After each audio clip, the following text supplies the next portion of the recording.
you, God gonna make sure the truth gonna come out. If you are on his side and follow his law, this is what he's telling you. But our reaction just lets God plan all the way up. Just want to take it in our hands. Stop trying to take it in our hand. Black lives. Israel, you can't take it in your hand. Especially the young black men. They got a bullseye on us, brothers. And your mamas, dads, all you need to teach your kids how not to offend God. Period. Marching, protesting, don't do it, y'all. It don't. So if you get yourself involved in that, don't call me. I'm telling you, do not call me. I'm for real, do not, because you're on your own. So I told you. This is the only thing I'm concerned about here, right here. If I find out you out there in a protest meeting, jail, come get me, I'm in jail. No, I told you. So you heard it? Let's go to Ezekiel chapter 11, and verse 15. Don't call me.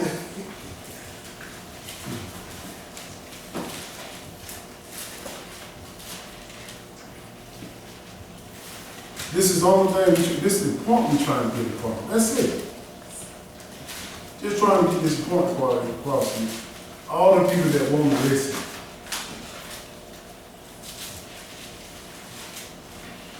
You got to wait on him. And once we waiting, we got to, most of all, be thinking about this. We got to make sure we're doing the right thing. The commandments. Not lying, not stealing, not committing adultery, honor your father and mother, honor the Sabbath, not making graven images. Don't covet our neighbor's wife and things.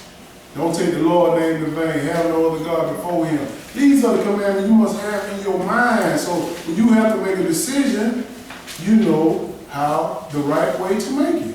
But if you don't know, how can you make the right decision? You can't. It's impossible. But God said, I will protect you if you just follow me.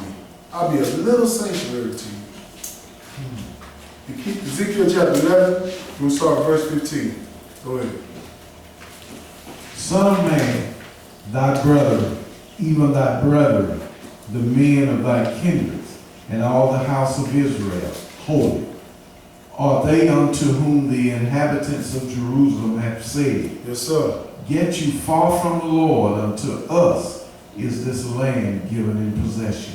See, when the Lord got mad with Israel, he said, get out the land. He plucked us out. As we read in Deuteronomy chapter 28, he sent them slave ships, and they plucked us off the land because we wasn't obeying these laws.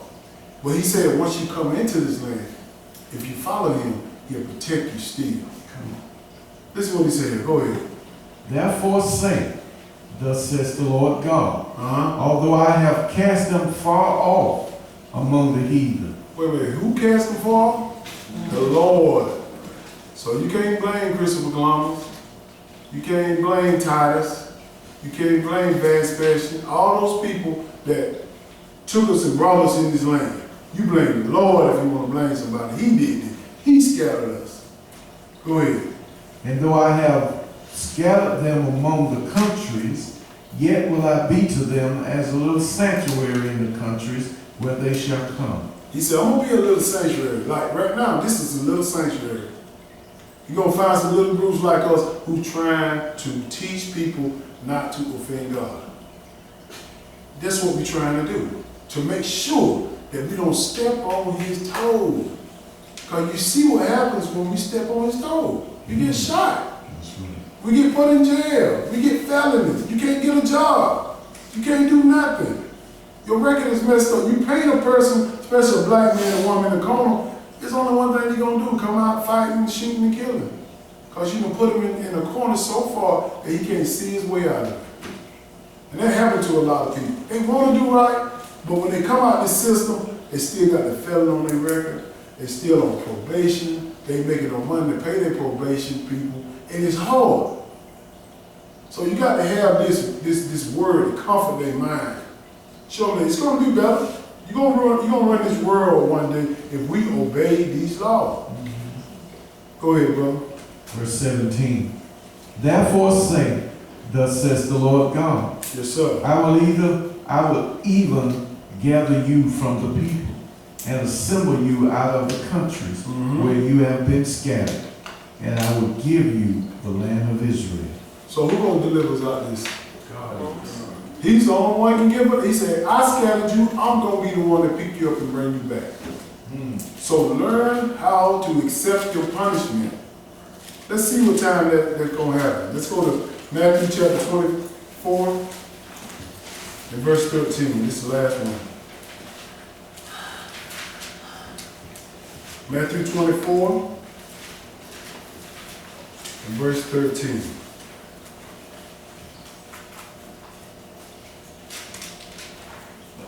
I'm telling you, ain't nobody saved right now. If you tell the folks that since I've been saved, you tell them a lie. Ain't nobody saved right now.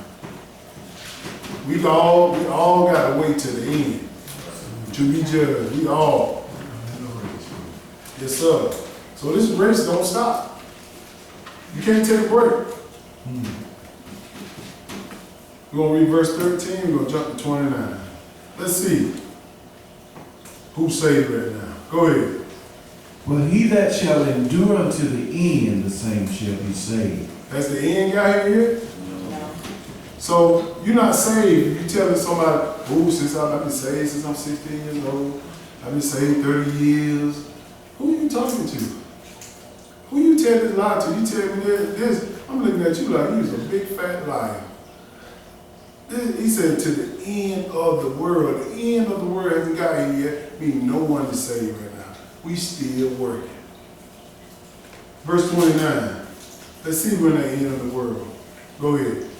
Immediately after the tribulation of those days shall the sun be darkened, and the moon shall not give her light, and the stars shall fall from heaven, and the powers of the heavens shall be shaken.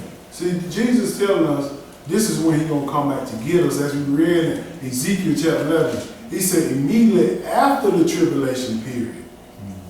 In 3.5 years, 42 months, a time and a half time, this is when he's going to come after. We got to go through all this book from Genesis to Revelation, got to be fulfilled before he come back and get us. So we have to accept our punishment. Verse 30, go ahead. And then shall appear the sign of the Son of Man in heaven. Yes, sir. And then shall all the tribes of the earth mourn.